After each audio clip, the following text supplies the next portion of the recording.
اولا سلام عليكم ورحمة الله وبركاته. الحلقة دي انا بتكلم فيها على الرواتب. الناس اللي بتقبض 1200 و 1500 حط في دماغك اغلبية الناس اللي بتاخد الراتب ده هم عمال، وهم شغالين تحت اشعة الشمس، وبيشتغلوا اللي هم عمال بناء، عمال بقى يعني الصناعية بمعنى اصح، بيبقى المساعد بتاعه يا اما بيشتغل مثلا في مطعم، وده الأخف تعبا، لكن هي الموضوع. الرواتب اللي هي من الفئة دي ال 1200 وال 1500 علشان تبقى على نور، انت اغلب الوظائف اللي بالسعر ده هتلاقيه تحت درجة الشمس، هتلاقيه قاعد مع 8 9 في غرفة واحدة، وجنسيات مختلفة، عاداتهم وتقاليدهم وكل حاجة غيرك.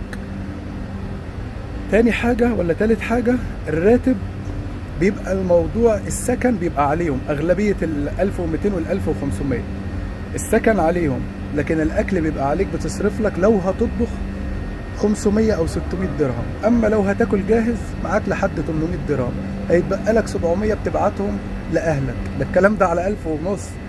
فأنت ما بيتبقالكش أي حاجة، بالعكس أنت بتستلف على الفلوس دي، يعني انت بتستلف على الفلوس دي عشان تقدر تكمل بقية شهرك. فبيبقى تعب نفسي وتعب جسماني، وفي نفس الوقت ما بتعملش اي شيء. فلما يجي لك عقد زي كده، نصيحة ما تقبلش بيه. طب اقبل امتى؟ لما يكون 2000 والاكل عليهم والسكن عليهم والمواصلات عليهم. طب يا عم ده انا جاي لي شغلانة مثلا ب 2770، اقبل وتوكل على الله. ليه؟ السكن عليهم، المواصلات عليهم، الاكل ممكن لو رحت موقع تلاقي فيه اكل، ولو ما فيش يا عم هتصرف ال 770 اكل ومصاريف، هيتبقى لك 2000 درهم كل شهر انت شايلهم. فدي هتجزي معاك، ودي من الاخر يعني هتشيل منها وهتعمل مستقبل. طيب لو جالي بقى مطعم و 1500 ولا مثلا 2000 ولا 1700 والاكل عليهم والسكن عليهم والمواصلات عليهم، اتوكل على الله. ليه؟ لان المبلغ ده صافي، يعني المبلغ ده صافي، هتقدر ان انت تعمل منه حاجة غير ما تاخد المبلغ ده وتجيب منه اكل، زي اللي هم الجماعة العمال والمساعدين اللي هم العمالة يعني وكده. فلازم تعرف المبلغ بتاعك اللي انت هتاخده، هل هيجازي معاك، هل هيوفر معاك، ولا هتتعب. فنصيحة اخوك، اوعى تيجي على 1200 او 1500 وتنام كمان مع 8 وتشتغل تحت درجة شمس، وفي الاخر ما توفرش. عمر بيضيع، نفسية في الارض، بكررها لك، تعب جسماني ما بعده تعب. الشغلانة دي مش بتاعتنا. طيب بالنسبة مثلا اللهم صل على النبي، في ناس بقى بتيجي زيارة وتقول لك ايه انا هدور وكده، وفي ناس بتلاقي بس دول 1 أو 2% او 5 أو 10%.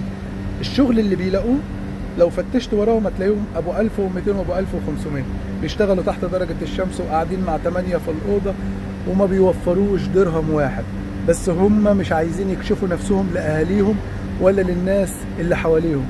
انت شغال؟ شغال الحمد لله، وبيعدوا ايامهم، لكن هم من جواهم هم بيموتوا، هم عايزين اي فرصة تانية، ودي حقيقة محدش يهرب منها. فنصيحة اخوكم 1500 1200 وعمال، لا، هتتعب وهتموت من التعب. لو او ديليفري وجاي لك 2000 ونص 3000 ونص، توكل على الله، لان السكن عليهم والمواصلات عليهم، مش هيبقى قدامك غير الاكل، وممكن الاكل تاخده من مكان انت هتروح تقضي فيه وقتك وتشتغل يعني فيه.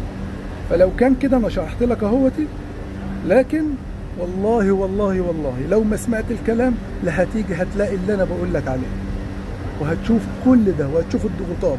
ده غير بقى الناس الكتير قوي في الاتوبيس وفي الجيم وفي الاوض.